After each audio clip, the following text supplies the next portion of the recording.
Hey, what's good? This is Kola Malik, aka Kid Sensation, an old friend of Ken Griffey's. And I'm Alex, aka the producer of the show and an old baseball fan. We have a new season of American Prodigy on Ken Griffey Jr.'s Lost Legacy. Listen wherever you get your podcasts. Brought to you by Coors Light, made to chill.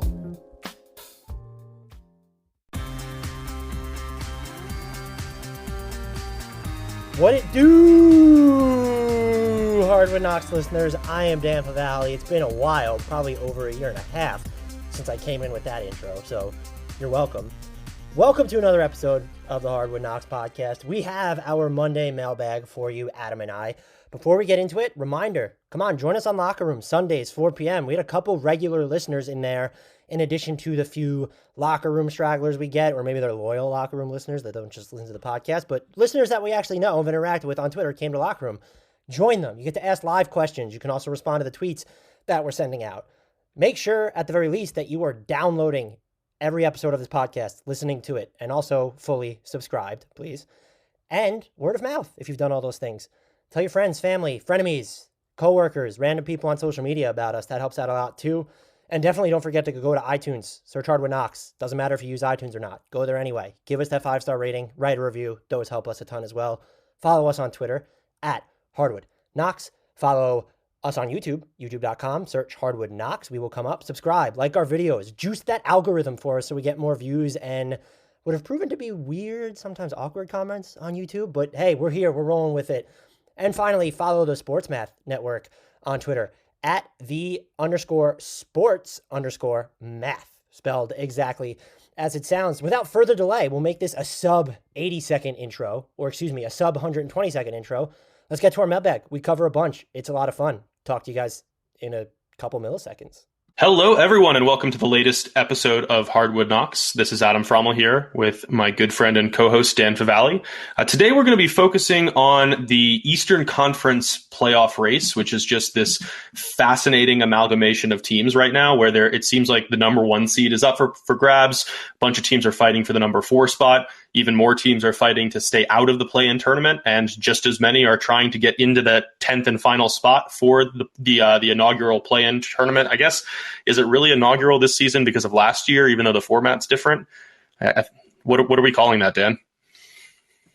I don't know if it's inaugural. They just tweaked the rules to it a little bit, and I don't actually know why they tweaked the rules, because I think the having to be within 4 games makes sense, just so that there's not this huge distance between, if Dallas is 7 and is like 12 games in front of 8th, 9th, and 10th, which isn't going to happen, but I do think there needs to be an adjustment they bring back. I'm with you. I think that it's going to continue to be tweaked as we move forward, especially because Mark Cuban came out and was like, maybe this wasn't the greatest idea, even though he was in favor of it in the first place. But that's neither here nor there, because most importantly, we have to ask how you're doing today, Dan. I am all right. Currently about to post a GIF with a link on Twitter. I'm excited to talk about the East and get to our mailbag questions as usual. Shout out to the 2 people listening to us live at the moment. That's I hope I don't get stage fright with all these live ears just hearing my voice. How are you doing? It's a good start. We appreciate everyone here. But yeah, I'm doing well. I just finished watching the fantastic Sunday afternoon game between the New Orleans Pelicans and New York Knicks, and it makes me want to ask about Julius Randle right off the bat, because he's just been on an absolute tear lately. The 10 games going into Sunday, he was averaging 26.1 points, 9.8 rebounds, 7.0 assists. Then Sunday, he has just another fantastic do-everything game, 33 points, 10 assists, 5 steals, 5 rebounds, a workhorse on the offensive end, trying to play better defense on a nightly basis, it seems, and keys a 10-point overtime victory against the Pelicans as the Knicks continue to play above 500 basketball. He's only 26. He's under contract for 1 more year at $19.8 million. And I'm just curious how your thinking has changed, especially given the Knicks fandom, however diminished it may have become in recent years. Do you view him as way more of a building block now, or do you still think this is just a temporary thing that is very much worthy of celebration, but doesn't necessarily mean he's going to be a core part of the next championship caliber Knicks team? I honestly think I lean towards the latter, because you're going to have to decide whether he can be the best player, or I guess second best player if you assume RJ Barrett or someone else you acquire, can be the second best player at minimum on a championship team. Maybe he gets there. I don't know if his timeline and the Knicks' are going to be in lockstep. You can extend him this summer, like for, let's say, 100. It's probably the number they would land at, which seems fair. I don't know what that it makes you. I think it puts a cap on your ceiling, is what I'm getting at. And this year has been fun because the Knicks have been competent again, and I don't want to diminish everything he's doing. LeBron James, and who's the other player? Jokic are the only players in the league leading their teams in points and assists this year. His offense, the Knicks' offense is not great, but he has a step back now. Like, he's hitting these tough fades, and we've seen him do it from three too, to where I don't think the 3-point shooting is an anomaly or just a product of easy opportunity. So I want to make it clear, I don't think he's all NBA this year just because of how deep the forward pool is. But he has been probably, top 25, top 30 guy this year. He's been spectacular. I just don't know where that gets you looking at the rest of the roster. And you have decisions to make this year around the rest of the roster. Mitchell Robinson, team option. Do you re-sign him, decline it, make him a restricted free agent and pay him now? Or do you pick it up and punt on paying him until later, but know he's going to enter unrestricted free agency next year where there'll probably be more suitors? Alec Burks, Reggie Bullock. I'm not even going to throw Alfred Payton in there, but Nerlens Noel. These are guys that are going Frank to be Ntilikina, they're not going to pay him, and I'm going to be so upset if they don't. First of all, I want him, for the record, if they don't extend Frank Ntilikina a qualifying offer to make him a restricted free agency, this podcast is going to riot collectively, not just me, but Adam by extension as well. So unless the Knicks can figure out a way to get that, I think they're probably a player and a half short of being a contender or like a superstar short. And unless they find a way to get that while keeping Randle and RJ Barrett, I'm not saying you don't keep Randle. I just don't think he's on the iteration of this next title contender. And I'm not saying that they can't get a star via trade, but is Obi Toppin going to pop? Is Emmanuel Quickly going to pop? Probably not. RJ Barrett's your best chance at getting to that level of player. And I think you still need another one after that. And I buy into Julius Randle. I feel like I'm denigrating him right now. If he signed a 4-year, $100 million extension, I would say that's fair value for what he's done from a team perspective. It's pretty clear that there's a cap on what you're going to be if he's your best or second best player right now. And considering he's just their best player, that cap exists. It's also just such funky, typical Knicks timing, isn't it? Like, this team has been an absolute joy to watch. Tom Thibodeau has it playing remarkably hard on the defensive end. Everyone plays with passion and exuberance and really seems to revel in each and every victory, which is so important. Like, this team knows that it's on the rise and it's enjoying that process. But, like, of course, the Knicks unearth Julius Randle as like a legitimate star and knock themselves down the draft standings. Like, they currently sit 18th in the pecking order in mock drafts during the year that the draft is absolutely loaded with top end talent and any spot in the lottery seems beneficial. Look, now is when the Knicks are going to make the playoffs and not have access to one of those top talents. It's just a little too Knicksy, isn't it? That they do all of this at the worst possible time and might cap their ceiling a little bit just because of that bad timing. Yeah, and there's, I guess, the two pushbacks against that would be they've been very poor and in the past, and they've not gotten those top picks, and so they've been spurned by that. And also, if they finish above 500 after going through, I think it was after the All-Star break, the league's toughest schedule, it was one of the three toughest. If you finish above 500 after that, maybe there's more to plumb with this team. I'm still curious as to RJ Barrett's really because Mitchell Robinson's out, like, he's the only young player on this team getting consistent heavy minutes, just with the sporadic usage of Obi Toppin or Emmanuel Quickly. So those are questions. And I know Noah Odage just said Julius Randle greater than Kristaps Porzingis in the chat on Locker Room. He's been better than... I don't know how you argue otherwise right now. Right. Like, the idea of Kristaps is still so intriguing, but like, the idea is only intriguing if it's possible to be realized, and increasingly that looks unlikely.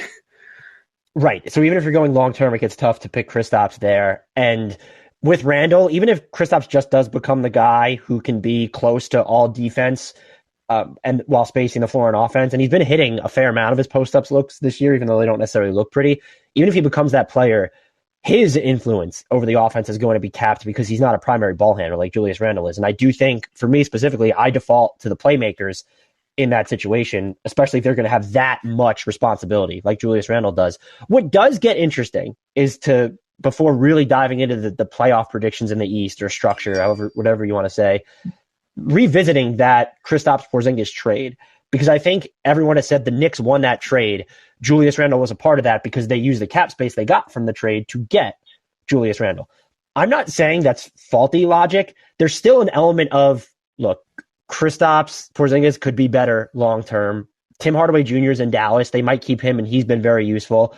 What do those Mavericks picks turn into? Is Julius Randle in New York beyond next season? So there still is much TBD here for me, but I do the argument, which I had made in the past, that the Knicks really fucked up because they did that move for cap space. It wasn't those Mavericks picks. It was for cap space, and they whiffed on all their major signings. They still whiffed on their first choice options, but Julius Randle looks like he could be a mainstay and has been so good this year. So it probably is fair as of right now. If we were to just end the trade right now, it looks like the Knicks got the better end of it, but this is still one of those moves where I think you have to let it play out a little bit longer before you make that final verdict. It's also going to be such a tough trade to relitigate. I can already see like retroactive gradings of it 5 years from now that just overlook the context. Because ultimately, like, the trade goes in the books as the Knicks trading Kristaps Porzingis, Trey Burke, Tim Hardaway Jr., and Courtney Lee to the Dallas Mavericks for DeAndre Jordan, Wesley Matthews, Dennis Smith Jr., and 2 top 10 protected first-round picks in 2021 and 2023. But what that doesn't say is like how it unfolded. I think is the first pick is unprotected. So that adds value to the trade. You're right. Yeah, just the latter is top 10 protected, but it's not like that protection was going to matter this year anyway. But either way, like the way the trade unfolded was, that happened on January 31st, 2019, and we learned that Kristaps Porzingis won it out. Like, was it January 30th or was it the morning of January 31st? Like, that process happened so fast that the big criticism of the Knicks wasn't just that they were making this move for cap space. It was how quickly it unfolded, because if you shopped him around, you're probably getting a lot more for him.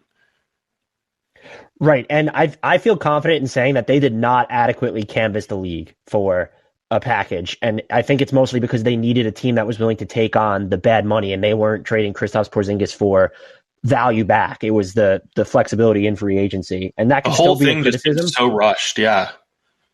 But to their credit, I think this is more Julius Randle's credit, to be honest with you. He is the best player to come out of that deal so far, pretty decidedly. Kristaps Porzingis has to be number 2. Maybe, I mean, is it Tim Hardaway Jr.? It might be Tim Hardaway Jr. right now. Yeah, especially given the price point at which you're still having Kristaps on the roster.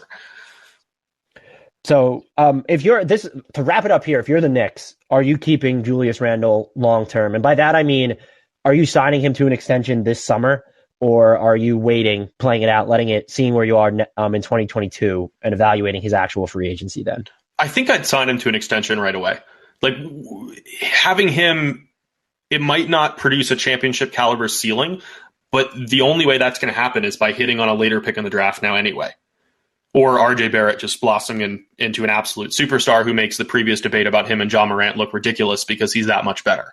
It's like, I don't know why you would let him go.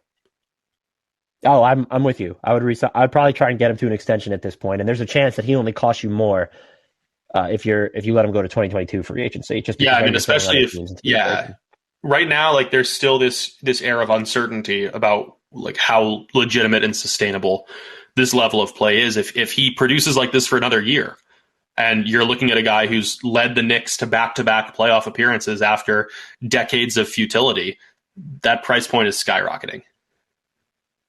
Yeah, I'm probably near max money at that point. I feel pretty confident in saying. Looking at the Eastern Conference playoff structure, and we had a few questions in our mailbag solicitation about this, and I'll throw those in there as they pertain. We did not have any at the top. I think that would be the place to start because there are 3 teams, and I feel like really only 2 that have a possibility of lining up in the first spot. But how would your top 3 I think there's still 3. 4 games is it's only 3 teams, a max of 3 teams competing for number 1. I think it's the order that it currently is, with the 76ers in the number 1 seed, the Brooklyn Nets at number 2, and the Milwaukee Bucks at number 3. I still think the Bucks could be the best of those 3 teams at full strength, but they've learned from the past few years that there's no need to chase that number 1 seed. I mean, it's useful, but if you're doing that at the expense of health and long-term ability in the postseason, why bother? So like, I think they're taking the right approach by being so cautious, holding Giannis Antetokounmpo out for longer than might be necessary and making sure he's fully recovered before stepping back on the floor. Maybe unlike what the Nets are doing, because we just saw Kevin Durant return and leave after a few minutes with a left thigh contusion, and it's just another injury in the long and troubling line for him. I'm not sure that the Nets are going to be healthy enough to keep pace with a 76ers squad that's getting all the pieces back. I still don't really know how I think those three stack up if we're talking about playoff series, because they all have such disparate strengths and weaknesses, and all of them are just legitimately capable of advancing all the way through the Eastern Conference playoffs and representing the conference in the NBA Finals. But I do think the way the standings currently stack up, where the 76ers have a 1-game lead over the Nets, who are 3 games ahead of the Bucks, looks about right. Yeah, I'm mostly with you. I might just put the Bucks at 2 and the Nets at 3 because of all the injuries that they've suffered. And now if you're going to miss, they've treated every Kevin Durant issue, putting him in basically bubble wrap. And I mean, that's the move right now. It doesn't really matter for seeding, and you're locked in to me for top 3. And so you look at the Bucks, they've been experimenting a lot this regular season, and I think they have the tougher schedule moving forward, as I double checked this very quickly. No, the Nets actually have the 4th toughest schedule remaining in the league per positive residual. So I'll go Sixers 1, I'll go Milwaukee Bucks 2, and the Nets 3. And I don't really have much to add from that. I'm not convinced, though. I think a lot of people have defaulted to the Nets coming out of the East. And even just independent of injuries, though that's certainly an issue, I'm not convinced. I think Milwaukee and Philly both have a shot. And if I had to pick today who is coming out of the East, I'm picking the Philadelphia 76ers. I think I'm still picking the Bucks, but it's with a lot of hesitance.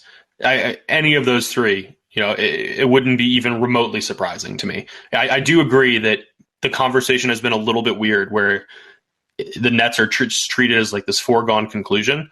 The offense might be good enough for them to just steamroll their way through, but I'm not there yet.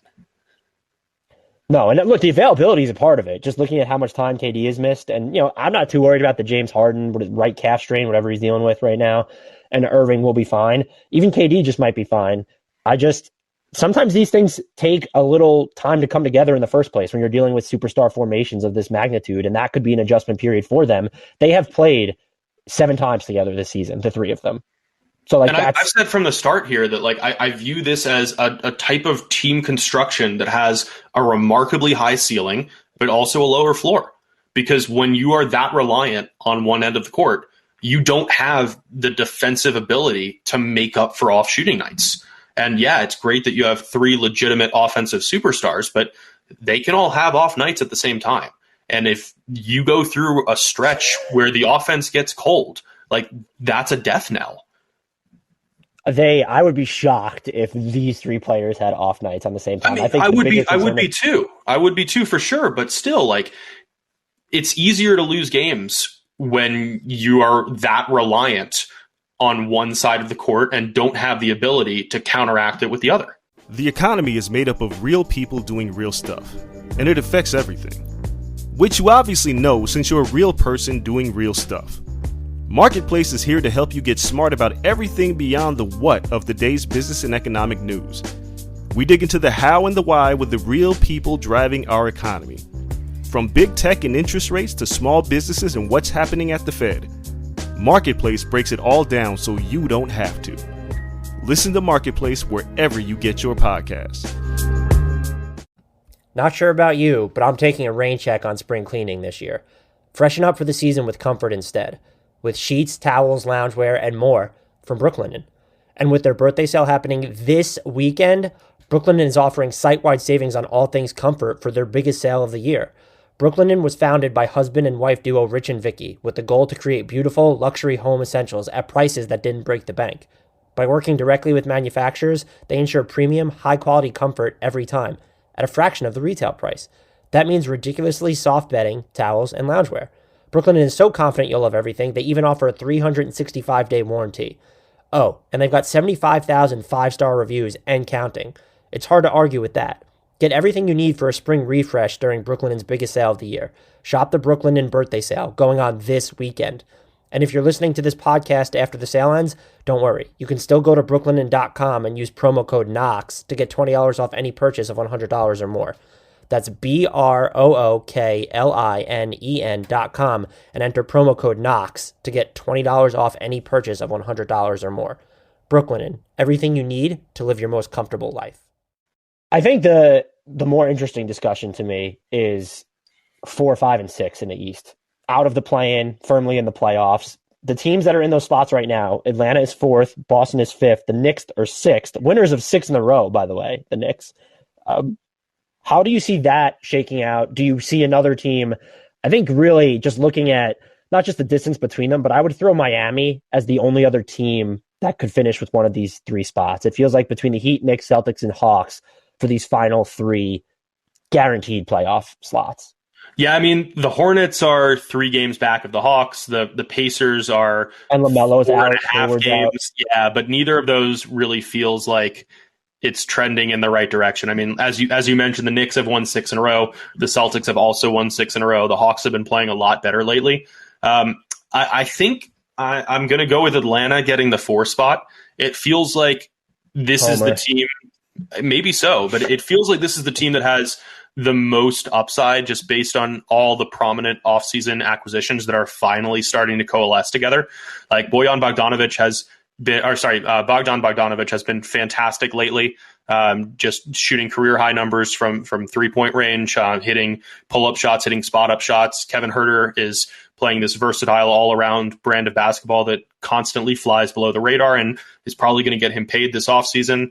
Trae Young is thriving. Clint Capella has been unbelievable in keying everything that Atlanta does on the defensive end, cleaning the glass remarkably well. It feels like all those pieces are coming together as expected earlier in the season, where we were talking about them as like a playoff lock potentially.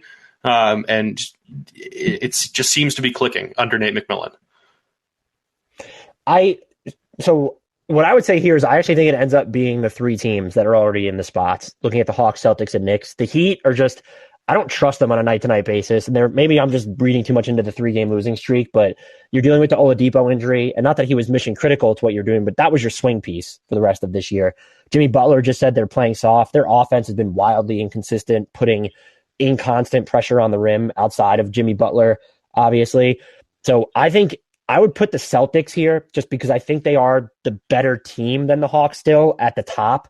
You have Trae Young in Atlanta. And I think one of the things that Atlanta's done a great job doing, by the way, under Nate McMillan, and Nate McMillan deserves a lot of credit for this, but I also think they got healthier, which was a big factor, at least in terms of their other ball handlers like Bogdanovich and Gallo. They've been able to navigate like the non-Trae Young minutes. There was, I can't remember, what was the win? Was it last week without Trae Young where they went to overtime, I think, and won? I can't remember the team. That's not something they seemed equipped to do previously. But the Celtics just having Jaylen Brown and Jason Tatum is absolutely huge in that conversation. Both these teams have some of the league's easiest schedules remaining. Boston has the 3rd easiest in the league. The Hawks have the 5th easiest. And so maybe there's a level of interchangeability there. I just default to the Celtics, even though I'm not sure I trust them as much. They're not as deep, but their top end talent is probably better.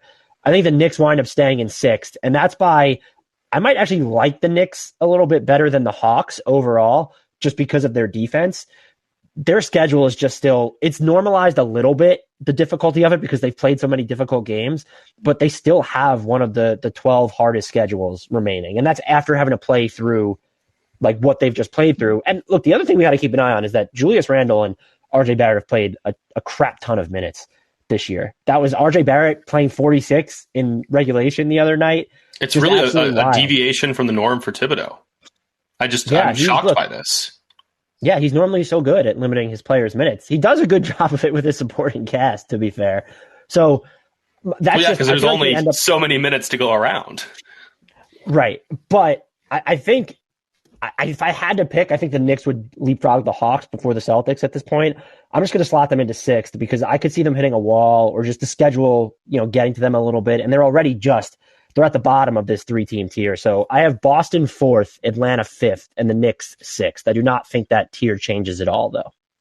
Yeah, I think Atlanta narrowly edges out Boston for 4, and I'll have the Knicks in 6th. And I don't think the Heat will be particularly close, but we have to give some respect to Jason Tatum right now because he's just been on a tear. Monster. I mean, during this 6-game winning streak, 25-10-5, 53-10-4, 28-10, 32-9, 14-5-5, and then 44-10 when he went toe-to-toe with Steph Curry. He's been unbelievable. This is the level we were expecting him to play at early in the season when we knew that Kemba Walker was going to be missing time.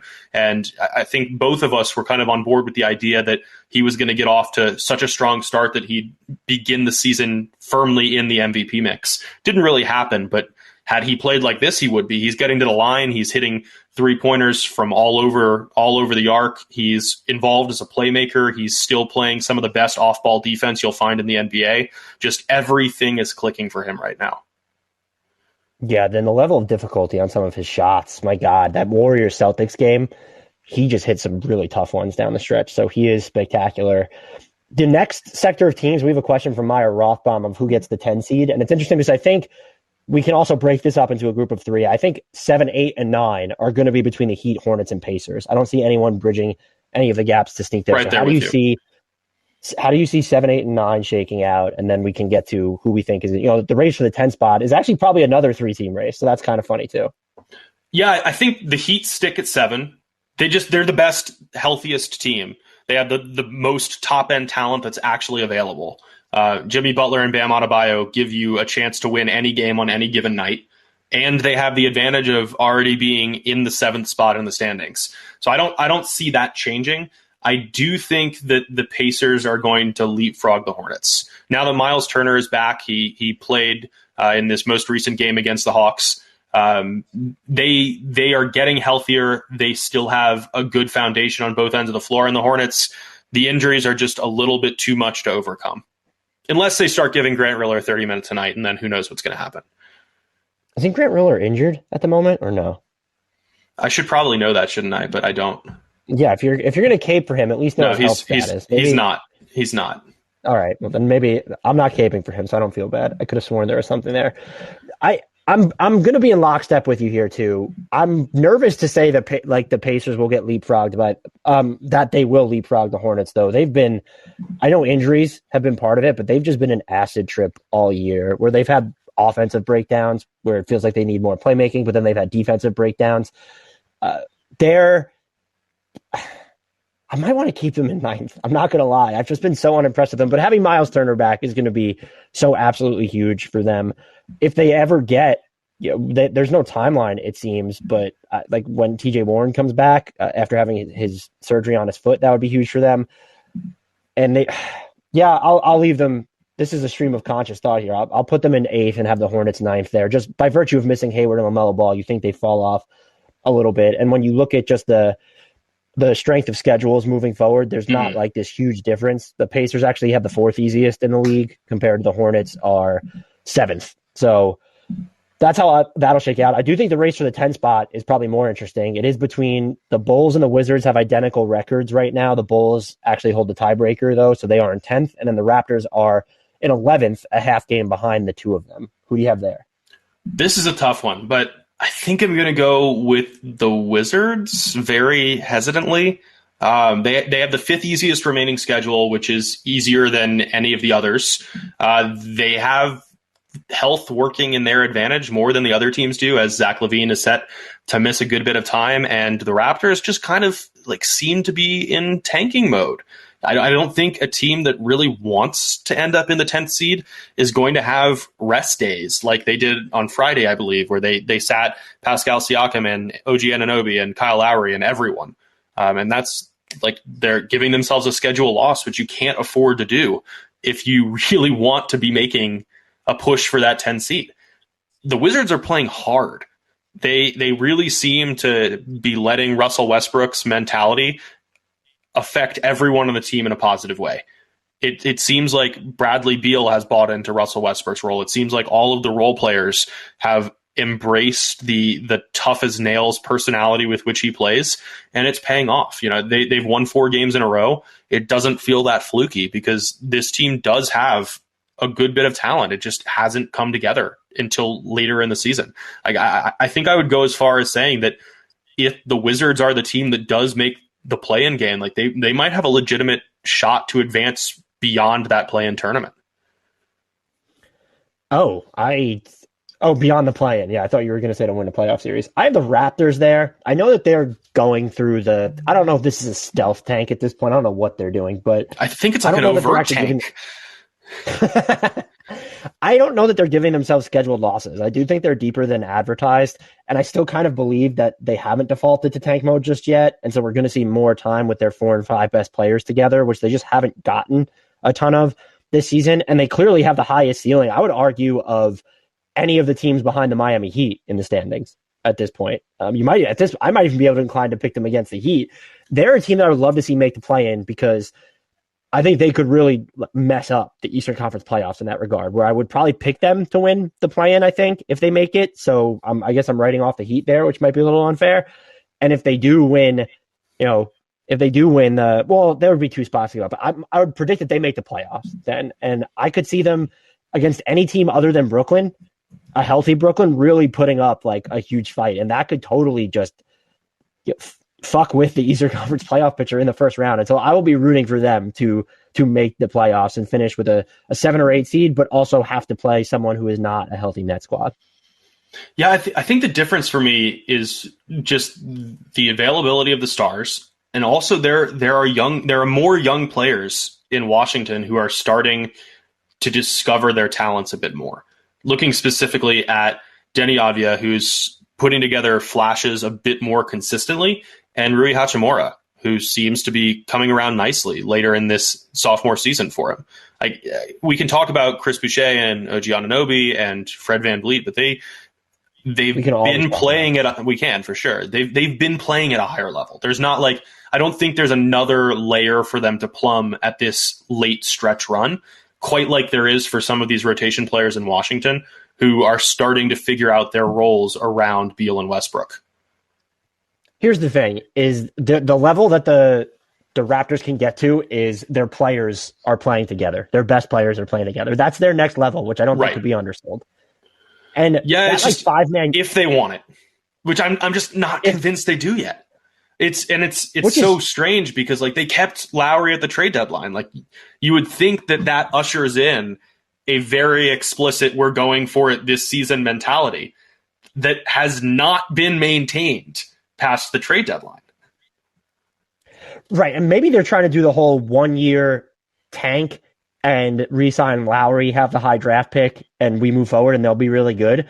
But even the new 5-man unit where you have Siakam, Trent, Lowry, OG Anunoby, and Fred VanVleet, they're destroying opponents when they're on the court together. Flip some of that to include Chris Boucher as another big in there. That's been destroying opponents since the trade deadline.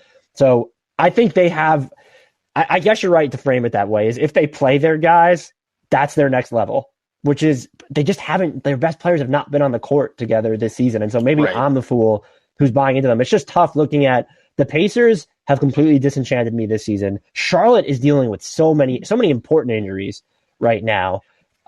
Vernon Carey played really well the other night, though, by the way. That was a pick that the Knicks tried to pick up that I really wanted them to, but that did not work out. And, the other team involved in this, I'm not going to trust the Wizards. The Bulls you have Zach LaVine is going to miss a little bit of time. Vooch has been fine there. It's just they're losing. They're not making it without LaVine. Yeah. Yeah, that's just, and the lineups, I think their best 5-man lineup is winning the minutes that it's on the court for, but it's been the other times that's been most difficult, even though Daniel Tice has done some really nice things for them since the trade deadline. So I don't trust Chicago or Washington. The Pacers have just disenchanted me. So I'm just going to roll with the Raptors here, and I'm content to be wrong. I'm not only going to roll with the Raptors to be in the play-in, I think they're going to get one of those final 2 playoff spots in the East. I wouldn't be surprised at all.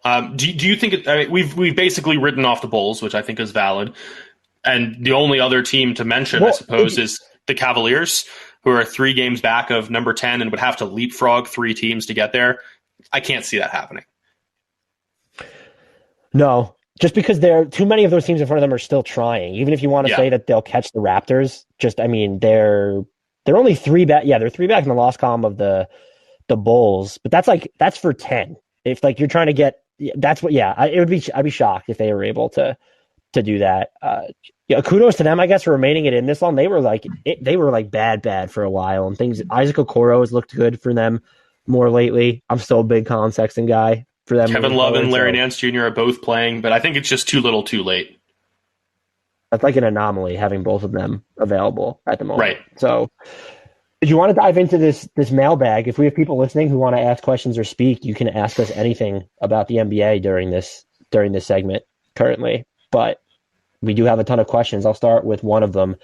Let's go recent events here. Fred asks, how significant is Dwayne Wade becoming a stakeholder in the Utah Jazz? It's so hard to know the answer to that without like any insight into the process. We heard from Pat Riley in the immediate aftermath of that when Wade retired, they tried to get him involved in the ownership group and it didn't work. How much do we trust that? Like, what did that conversation look like? So my answer here, I think it has to be a non-answer because I am not informed enough to give any semblance of certainty here. Do you have like more legitimate insight into this than I do? He's going to apparently be an active stakeholder, which I think matters because just looking at if you want to be a free agency destination or keep your own free agents, if there's just a marquee guy there that players might be drawn to, like a Donovan Mitchell and Dwayne Wade, does that help you keep Donovan Mitchell happy long term? But he's the guy whose game Mitchell's been compared to the most. And so I think that gives the Jazz a little bit extra market appeal. The other thing I will say that it might be more noteworthy for is that he discussed having an ownership stake in the Heat, and I guess they just never came to terms there. And then Mickey Arison felt inclined to like come out and make a statement about it, which I thought was so stupid. It was just very awkward. So I do find it more noteworthy that he ended up becoming a stakeholder with Utah over Miami. I think the only thing I would add there is like, does it matter that much? Like, I guess it's nice, but like Shaquille O'Neal was involved with the Sacramento Kings, who have landed all of the marquee free agents, right? Like Michael Jordan has managed to land all of the marquee free agents in Charlotte. So like clearly these big name Hall of Fame players have just this immense impact when they're involved in ownership groups. The Shaq front is that we might just need to reevaluate how Shaq is about evaluating NBA in general. So yes, agreed. But yeah, I don't know. Like, I don't know that Dwayne Wade being involved is going to do anything to sway Donovan Mitchell. Like, if Donovan Mitchell wants to stay in Utah, he's going to stay in Utah. If he thinks they can win a title there, he's going to stay there. I don't think it can only help them, is my point. I don't see the downside to having Wade involved. And it's like the Raptors touting Drake as a brand ambassador or whatever he was. Right. I think it's something that's fun to talk about and has almost no bearing. Here's a question that's, I guess, more so about actual basketball. Toussaint Miles asks, how much better has MPJ been this year than last year? So much better. Just the consistency. The growth and consistency is astounding. The fact that you could count on him to get 15-plus points and shoot better than 50% from the field on a nightly basis is just such a boon for the Nuggets. The fact that he looks like he's more engaged on defense, even if he isn't always making the right rotations. Like, he has been markedly improved on that end. He's been a tenacious rebounder. He's been a more willing passer. It doesn't look like he feels the need to hoist up this contested shot every time he touches the ball because he knows his touches are limited. He knows that he is a key part of this rotation and this offensive scheme in particular, and has acted accordingly. And it's done wonders for the Nuggets. Yeah, I'm with you. The two things that I've noticed is he's done a much better job of playing within the flow of the offense this season. And I think that's also where he could stand to expand now. And we'll see if he does get the chance to do that with Jamal Murray out. And we actually have a question about that we should probably get to next. Can he do more off the dribble? And I think he can. He's not like this super quick guy off the dribble, but he has the size and the handle to do it. We're probably going to see him play more two-man actions with Nikola Jokic now that Jamal Murray is gone. So that's something that could help him. There's a higher offensive ceiling here than we've seen. He's so deadly accurate because his role is just, I don't want to say easy, but they've streamlined it a little bit. That has been his concession, though, because I do think he's fully capable of more. The defense has been most impressive to me. When you look at the Jokic, Porter Jr. numbers before Aaron Gordon came along on defense, they were suspiciously stingy. But you watch Michael Porter Jr., probably for a good chunk of this season, his help side defense has just been a lot better. It feels like he's making a ton of progress away from the ball. And if you're going to play a lot of power forward, that's going to be huge for them. And so this is someone who I think it's pretty clear. I don't know if you'll ever call him a two-way player. He might be a two-way player in the sense that Jokic is a two-way player where he doesn't destroy your defense, but he's also not going to make it. he clearly still has an all-star ceiling. He might have something higher than that. Just Jamal Murray is clearly the better player, but if there's more that Michael Porter Jr. can do off the dribble and as maybe a playmaker, if there's that next gear for him, he might be the one that's more likely to make all NBA. I wouldn't buy into that. I would need to see more from Porter Jr. in a different type of role because I feel like I'm discrediting the body of work Murray has done. But that's a wild get for the Nuggets to have. They got it at the end of the lottery, and I think it's huge too because Jamal Murray, and I'll scroll through and find that question. The thing about his injury, and this is from Kim, asks, what should Denver hope for this offseason? How far can they go without Jamal Murray?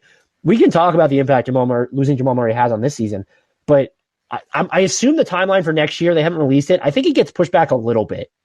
So you should still get Jamal Murray back, but if you're operating on or close to schedule, if it takes him a full 12 months to come back, April's the end of the year. Like that's playoff time on a normal schedule towards the middle end of that month. So you're going through basically all year without him. I've seen people predict just based off the way that Jamal Murray is that maybe he comes back by March 1st. That's still just a huge chunk of the season to miss. Mm-hmm. Michael Porter Jr. is so mission critical to that because I've already said that they're not going to replace or even find a facsimile of Jamal Murray in one player. They're going to have to use a bunch of different players. Michael Porter Jr. is the closest that comes. You need a shot creator, someone who can keep the ball moving, someone who can hit difficult looks down the stretch, who can manipulate defenses, have great chemistry with Jokic. They don't defend the same position, so that's not going to matter as much. Michael Porter Jr. comes closer than anyone else on this roster, more so than Will Barton, more so than even Aaron Gordon, who's a great playmaker. But when you look at like his footage from Orlando, he made that leap by doing stuff in the post, and you could run that in Denver. Like they're set up to do that. My thing would just be Jamal Murray was that downhill prober, and Michael Porter Jr. is going to be more, maybe even not more likely to do that. I would still say more likely, but he's definitely has the better chance of thriving in such a role there. And so I would say Denver's ceiling without Jamal Murray this year, you put them in that 5-team race in the West with Utah, the two LA teams, Phoenix, and Denver. They're probably fifth in that at this point, but they're still fifth. I don't think they're worse than any of the other teams behind them. Next year, without Jamal Murray, I think they have a chance to still be an actual contender. Maybe not on the same level as tier 1, but still a tier 2 contender without Murray because of what you can still plumb with Michael Porter Jr. I'm in lockstep with everything you just said there. I'm a little disappointed you didn't mention Austin Rivers, who, as we know, is just going to totally take over that Jamal Murray role, right? Did they officially even sign him? There's been like 2 rumors that say they're close, and I haven't seen anything official. I'm not sure, but it seems like it's at least trending in that direction. Maybe by the time this is like actually released and not just the live version, it will be. But no, I mean, like, obviously that's not going to be this game-changing move. I do think that the guard rotation that they have behind Jamal Murray is good enough that the Nuggets could still sit in that top 5 tier, as you mentioned. Like, Monte Morris has been one of the better backup point guards in the NBA, and he's capable of taking on a longer role.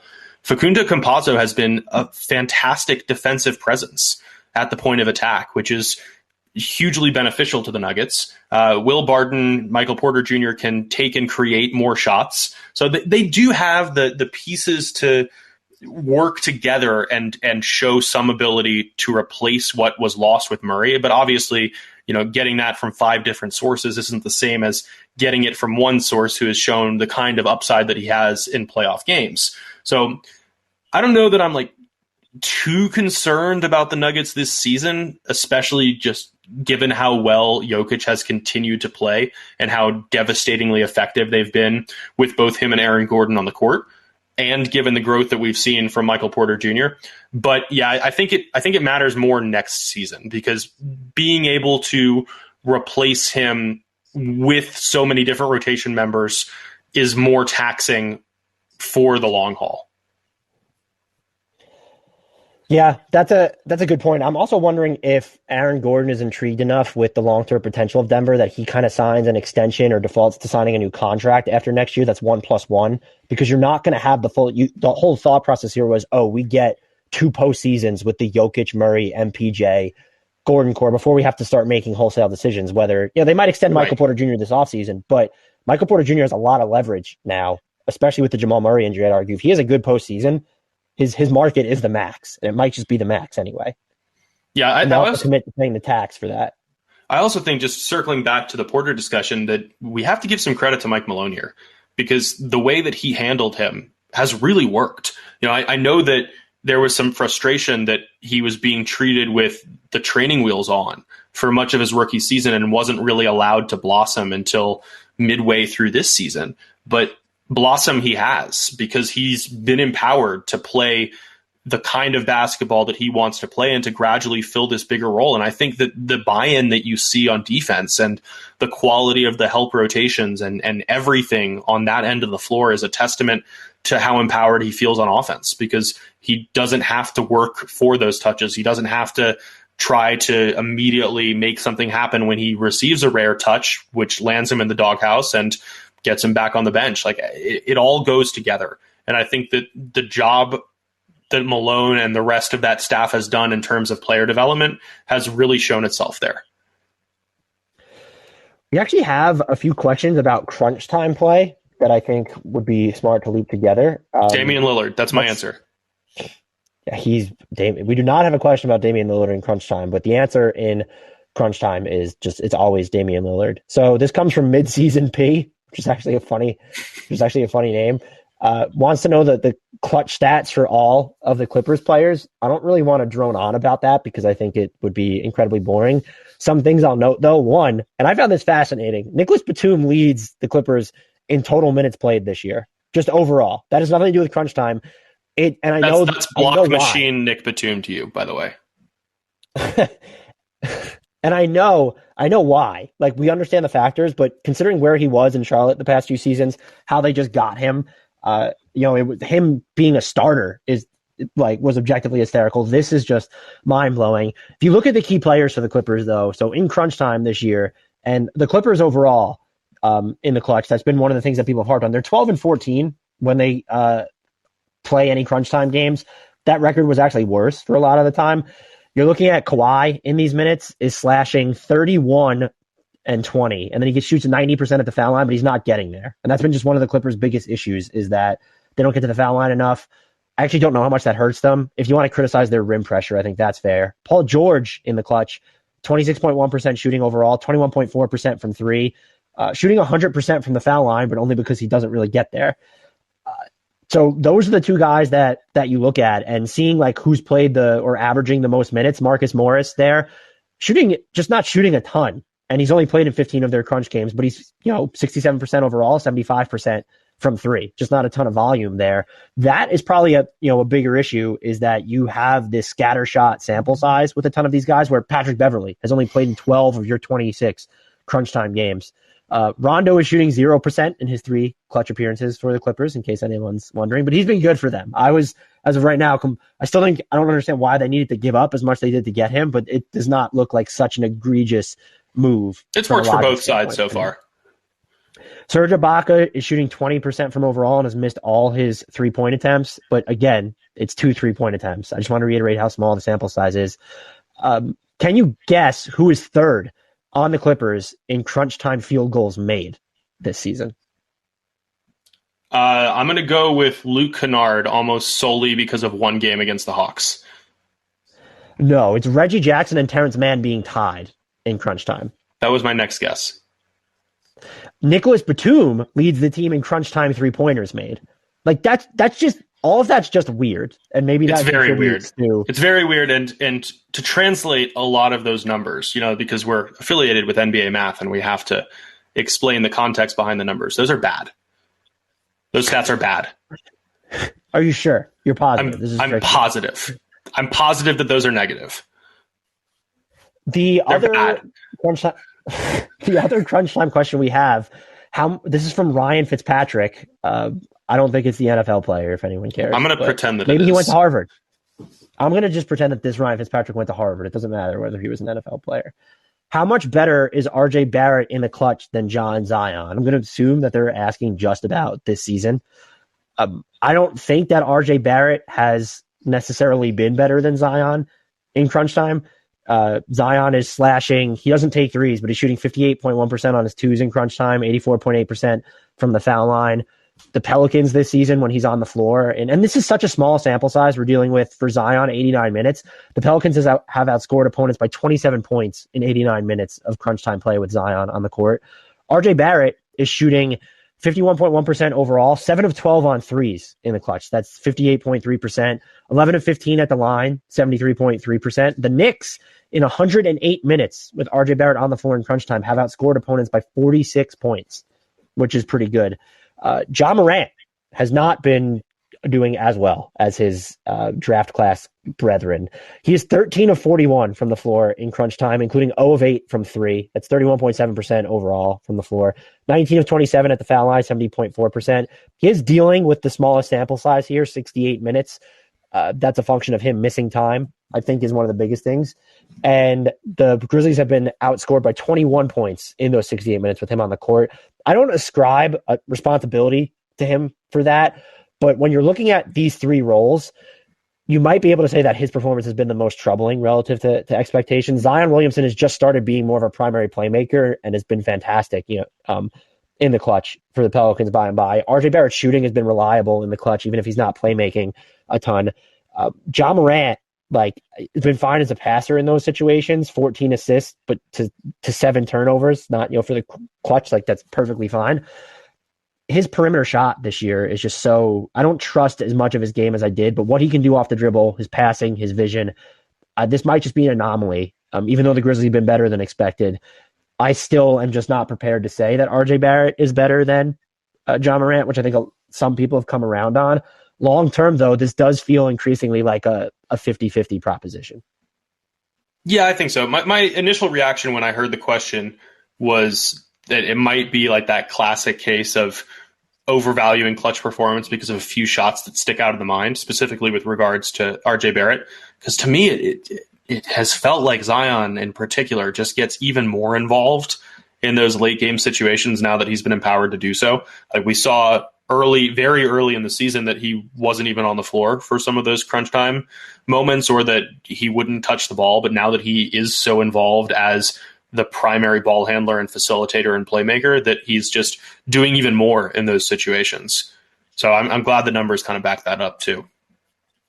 Do you want to read Ellis Cohn's question? Yeah, so we have a question from Locker Room from Ellis Cohn, who says, has Mitch Kupchak rehabbed his image? Hornets drafted Melo, Bridges, PJ, Graham, Riller, McDaniels, and Carey. They made the Rozier and Hayward moves and were a top 4 seed when healthy.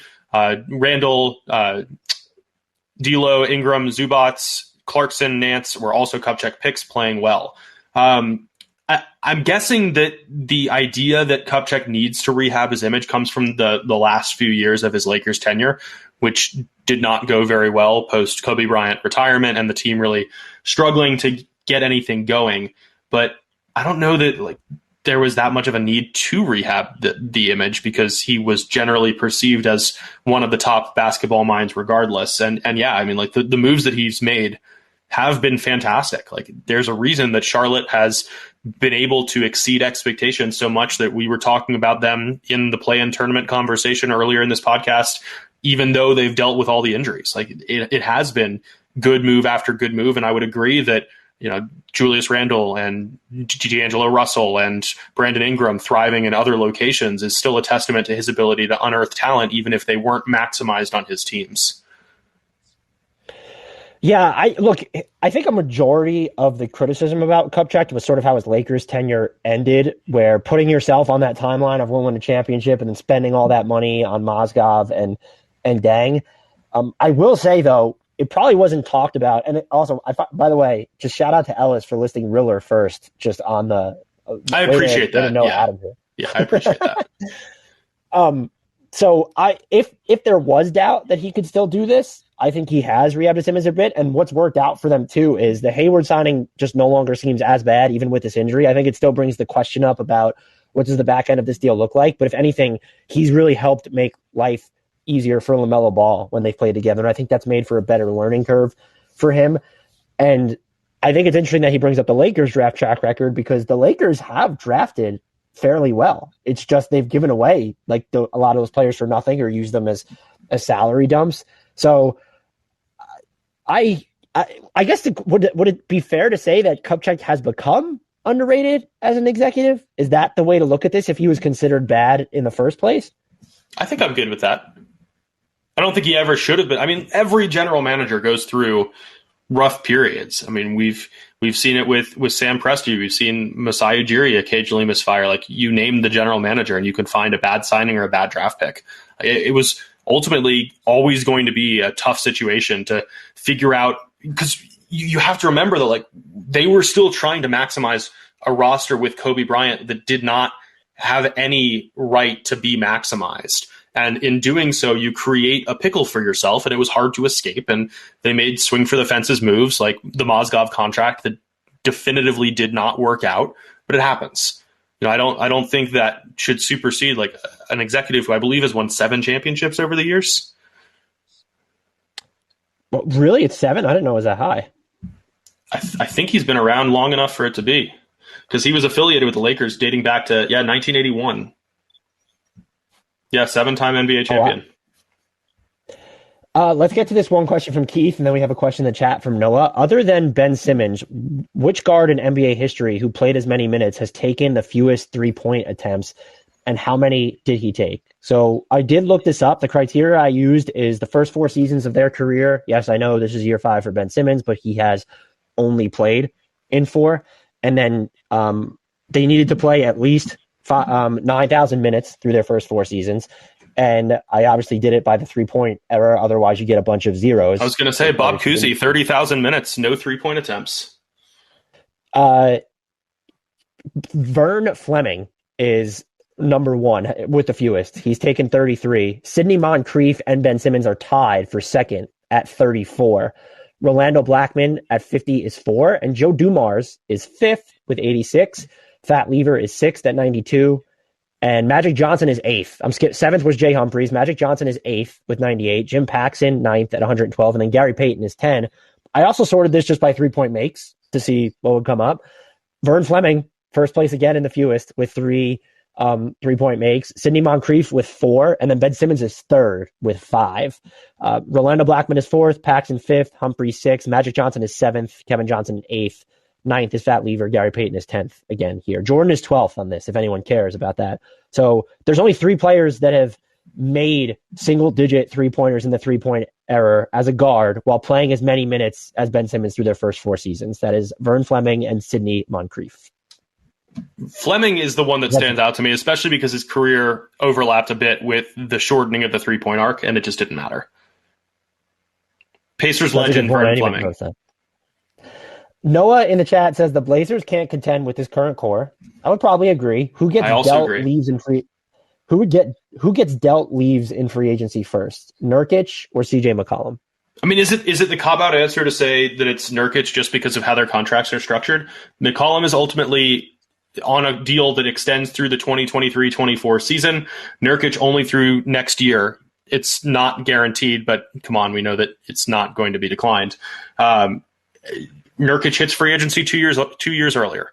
I think it's as simple as that. Like, Portland can still convince itself that if all of the pieces are healthy, it can try, because Nurkic hasn't been available for portions of this season. McCollum has missed time. So I can see the desire from the Blazers' end to run it back one more time, and then Nurkic hits free agency. So I think that that's the more likely scenario than them pulling the plug on it by dealing CJ McCollum. I think I'm with you too. I don't know. It feels like that they are married to CJ McCollum and Dame. And so unless Dame changes that dynamic by saying he wants out, or they have the opportunity to acquire, which does not feel likely. No. And it's fine if we probably criticize that the rings culture is just annoying to begin with, but if he just wants to stay there and it's win or bust in Portland, more power to him. And if Bradley Beal wants to do that in Washington, we've all collectively decided on his behalf that he's going to leave Washington.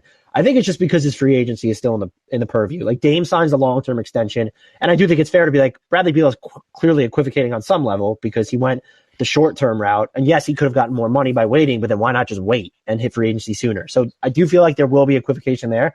But if Dame still wants to stay in Portland, I don't think they break up the McCollum core. And it's not even like, I agree with you on the contract stuff, and then centers are easier to approximate if you have to replace someone. With CJ, what are you doing to get an upgrade from him? I don't know that he's a decided top 25 player, but his offense is eminently valuable to you, especially in the playoffs. He's shown time and again that it translates to the playoffs. Who are you getting? You have to get, and if you're getting, you have to get a top 15 guy to pair with Dame if you're giving him up for it to really be worth it, because you're going to attach someone else and other things to him to make that move. And that's why I've long thought, we got to stop looking at like Portland moving CJ McCollum as the move, because I don't know, even if they were willing to do it, I just don't know what the move is that makes you so much better that you're a title contender, which is why I almost respect. I didn't necessarily understand it at the time after watching Norm Powell in Portland, giving them that really another downhill element to their offense. I kind of understand them leaning into like, look, we've tried with Rocco and Nurkic, even bringing in Derrick Jones Jr. The defense is fine for stretches, but long-term we feel destined to be this bottom 10-5 defensive team. We're going to lead into diversifying our offense. And I totally get that. I think Norman Powell over Trent in that regard might give them a slightly higher ceiling. I still think it's like, they won a playoff series. Maybe if things break right too. I don't view them as a candidate to come out of the West, but I don't know what else they can do. And so even moving Nurkic or letting him walk is like, okay, well, where do you go from there?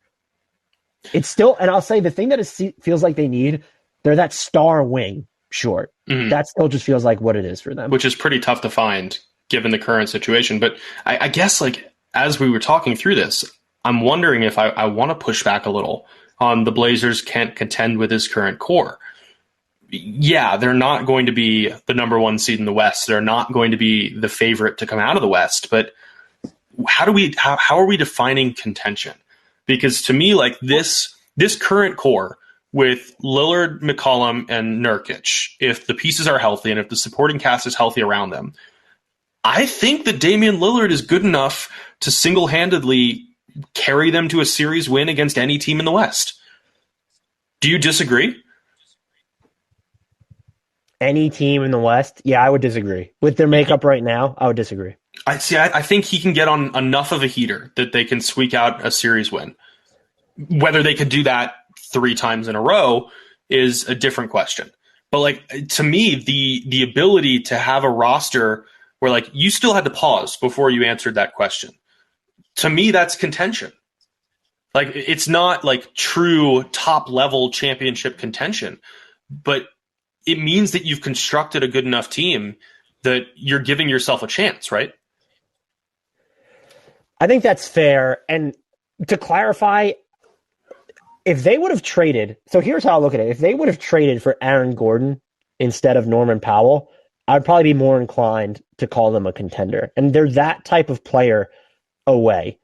And I think the Norman Powell move is probably, again, maybe it hires their ceiling a little bit because he has just more offensive oomph than Gary Trent Jr. overall. I think they're that, let's say, the fringe star away from being a legit title contender. And that's sort of how I'm viewing this lens where it's, I think you need to be in the West. I think you need to be top 4, top 5 right now to be considered in that discussion. But yeah, I think that the differentiation between legit contender and contender is significant. Yeah, I mean, that's fair. If anyone in the room has some final questions, let's get to a final one from our actual mailbag. But if anyone else has any final questions, feel free to ask them in the room and we'll try and tackle those very quickly. Players, here's one that's interesting. I don't know if we could do off the cuff. I think it just came in like super recently. Players Lou Dort statistically resembles. That's Lou Dort, the scorer now, by the way, who's all of a sudden turned into a good shooter. He is shooting 34.3% from 3 on the season. I'll look up his splits more recently, but they've like sort of bestowed more, and he missed some time too. Everyone in Oklahoma City's missed time by design at this point, though. Mm-hmm. Since late February, he's shooting 39.1% from 3 on 6.6 attempts per game. His actual averages this season are 13.6 points, 3.6 rebounds, 1.6 assists, 1.0 steals. And like I said, he is shooting 34.3% from 3, 45.7% from 2. Doesn't get to the foul line a ton, about 73% from there. Is there like a Lou Dort type player that comes to mind? Not even looking at his numbers, but when you consider Lou Dort. Not really. He feels pretty unique, where I'm not sure I'm willing to call him a 3-and-D guy because I don't know like how much I buy into that 3-point shot. And he's also just such a tenacious and versatile and aggressive defender that he doesn't necessarily just fill that wing defense role that you typically expect from a 3-and-D guy. Like, my first thought was like Tony Allen, but that doesn't really make sense because Tony Allen was even more of an offensive liability to the point that guys would just entirely neglect him on the perimeter. And then my head went to like Robert Covington, but they don't necessarily guard the same type of players. So I'm just kind of struggling with this one. What about Marcus Smart? See, that's another name who came to mind, but then the playmaking just isn't there. Yeah, but the fact that he has without some no bullshit, like season, that was the third name in my head. Sure it was. Way to just piggyback off everything I say, Adam. That's my strategy. Time and again. Would it be like, I don't even know, like if Marcus Smart and Tony Allen had a baby, maybe that type deal? Right. Yeah. Exactly. That's perfect. I don't know if that's perfect. I don't know if that's the best way to frame it. If he's going to have a next level, I would wonder if does he finish better at the rim, or is there more of that playmaking element? Just because he's a really good player, but there's a chance in the postseason he's still kind of teams are guarding him from the 3-point line now, but how does that hold up in the postseason? We're definitely not going to find out this year. Yeah. Ellis has another question if you want to read it. Yeah, so he asks, would you rather give up assets for Myles Turner or overpay Richaun Holmes in free agency, particularly if you're the Hornets? And I think the only issue I have with this question, Ellis, is that it presumes that you can overpay Richaun Holmes, which I think might be what Dan was going to say. But I think if we're thinking of this as a Hornets-centric question, I think that I still want Myles Turner because you have enough offensive ability already on this roster where I want that defensive menace who can capably protect the rim and is going to erase mistakes behind LaMelo Ball and Terry Rozier and Grant Riller and all the other awesome guards they have. I would say Richaun Holmes because you can't overpay him. Now, here's my thing. What does it take to getting Myles Turner? And I don't know what he's going to do to kind of solidify your rebounding. And Richaun Holmes is going to do more than that for you. The fact that he spaces the floor is great, but his 3-point clips are all over the place. Maybe he shoots better in Charlotte. My main advocacy or my main argument in support of Richaun Holmes is he costs you cap space. Myles Turner is going to cost you draft equity. And I think you can talk yourself into, all right, whatever players it costs you for Myles Turner of the non-LaMelo Ball category, you'll be fine. Are you giving up your pick this year? Are you giving up a future pick? But what would you are, but what would you use the pick on that would be better than having Myles Turner on that roster? Here's my problem, though, is that if you're a Hornets team where you feel one Myles Turner away from something special, I don't know that he nudges your ceiling more. He doesn't nudge it high enough, more so than Richaun Holmes, to be like, hey, if it costs you, what does it cost to get Myles Turner? If it costs you 2 future first-round picks, which I think it might, because what young players are you giving up in there? I mean, you have Monk and Devontae Graham are going into restricted free agency. They're just non-entities. Maybe Indiana still wants Gordon Hayward, but are you giving up Gordon Hayward for Myles Turner? I don't think you would. I don't think you would either. So I would rather, if I'm going to have to give 2 first-round picks, or PJ Washington and a first-round pick, as the Hornets, look, in a vacuum, you're doing it. But if you have the option of paying Richaun Holmes or giving up 2 first-round picks for Myles Turner, let's just frame it that way, I'm picking Richaun Holmes because 1, he's really good. And 2, the Turner stuff is maybe you like the fact that his contract will be shorter at that point. And who knows, maybe Richaun Holmes only signs a 2-year deal or 3-year deal anyway. So it's not going to be that much different to begin with. But I just don't, what is the Myles Turner? Yeah, I guess he transforms your defense, but does he? And does he do it enough? Yeah, that's unfair to Myles Turner. The equity, you're not Charlotte. Charlotte with Myles Turner, a similar core with Myles Turner. I don't know that they're guaranteed to be good enough that draft pick doesn't matter, is my point. I know we romanticize draft picks, and Myles Turner is a great NBA player, but if the alternative is getting Richaun Holmes, I'm taking Richaun Holmes in that scenario. Now, if the alternative is, if you said, would you trade for Myles Turner if it costs you 2 first-round picks and a young player that's not LaMelo Ball at all? Yes, I'm doing that. If that is the scenario on the table, I'm doing that. When Richaun Holmes is the alternative, I'm rolling with Richaun. See, my only qualm with that is that I don't know that Richaun Holmes, as good as he is and will be, is a transformative player. Because if you are signing him, and we're talking about overpaying him here, which I assume is to guarantee his arrival in Charlotte.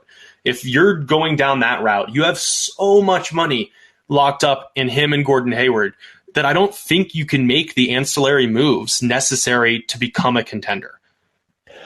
Like, I think you're doing yourself. Like, sure, like it would be great that you're going to be like a 4 or 5 seed in the East year after year with Richaun Holmes, but I don't think that you have upside beyond that. And I think if you're making that move for Myles Turner, again, like whether it's 2 first-round picks or PJ Washington and a first-round pick or whatever the deal may be, you are creating the ceiling as well. My thing with that is Myles Turner costs $18 million to begin with. I think if you're overpaying Richaun Holmes, like that's going to be like what? Oh, I was thinking like it's going to be 20 to 22. No, it's not. It's not just with the big man. Well, I don't want to dismiss you because I do think he is at least the name. He's the best center on the market this summer. So maybe there's a chance that happens. He's the best center in a market that's going to have a surplus of money without enough available players. But if you pay him 20, I don't. That's only a $2 million difference. It doesn't hamstring you. I think it would hamstring you more to give up 2 first and a young player than losing that extra $2 million. And the other thing is, I would need to check this. I'd be willing to guess that Richaun Holmes is averaging more points per shot on his floaters than Myles Turner's averaging from 3 this year. And so that like floor spacing element, I don't know how like huge that is. The volume is there. So like having someone who does that. But first of all, Richaun Holmes might be able to shoot threes. We saw it. I can't remember if it was Philly or Phoenix, but it happened. He experimented. So I like that we disagree there. It'd be interesting if, and maybe I'm just saying this to piss off Noah, who's still in the chat. Shout out to him. It'd be interesting if the Knicks just decided, like, we need a higher end 5. Mitchell Robinson's not the answer, and we're going to be the team that trades for Myles Turner. That would be like that would fit the motif of what this team is trying to do, it feels like. But that's I like that we disagree there. I just don't know that there's enough of a difference. Like you would have to if Richaun Holmes is going to cost $23 million, then maybe it becomes a conversation. But if he's going to be within $2 million of what Myles Turner costs, I wonder if Richaun Holmes, as good as he is, and I'm not trying to diminish how good he is, does he make players better around him? Like I think that Turner can. I think he can in the right situation. Like I'm thinking about how much easier life is on LaMelo Ball if he doesn't have to worry about his defensive assignments quite as much because he has one of the league's best erasers behind him. Like that matters for a young guard. Like think about what we've seen from the Atlanta Hawks with Trae Young and Clint Capella on the floor together. Like as soon as you have that transformative piece on the defensive end, everything starts to click on the other end as well for those young guards. I just don't know if Holmes elevates the rest of the team quite like having a presence like Turner would. So he has real roll gravity, which Myles Turner just a lot of times he's picking and popping too. So that's just not. So I do think he makes his team better by those extensions. The defensive difference is big because Richaun Holmes is a perfectly competent rim protector and he can move in space, but Turner's just a different beast. He's a defensive player of the year candidate. Yeah, he's top 3, top 4 in that, depending on how you view his missed time this year. He's clearly there. So it's certainly a discussion. I still think unless Richaun Holmes is costing you 20 plus, I'm probably defaulting to him. But Noah did say the joke's on me. He loves Myles Turner. So I'm not even necessarily against that move. It's just something I've considered. This also assumes that the Pacers want to get rid of Myles Turner this season, which if you're the Pacers, do you want the future assets that the Hornets are touting? Just because are you at that point where you're valuing picks? I think so, but I'm not sure. I mean, they're not rebuilding. So I feel, is there a third team involved? And you need to tell me, I think the 2 things we need to know here, and this was a great question apparently, Ellis, just because we're still debating it, is what is Richaun Holmes actually costing if you're overpaying him? And then what does it cost to get Myles Turner? And so if my assumptions were, if Richaun Holmes costs you $20 million, between 16 and 20 million, and then to trade for Turner costs you 2 firsts and I think something else. It's obviously, it might not need to be salary filler, but something, is it just another player? I'm probably defaulting to Holmes in that scenario, but I do think it's a discussion. It's a good one for sure. I think that's a good time to get us out of here on. Thank you for everyone who joined us. This was great. We will be back here next week at 4 p.m. on Sunday, unless we change the time, in which case we'll let everyone know. But thank you all for listening. Until next time, we leave you all with the shout out to the one, the only, the uninjured Grant Riller. And I did that for you, Adam. I appreciate it.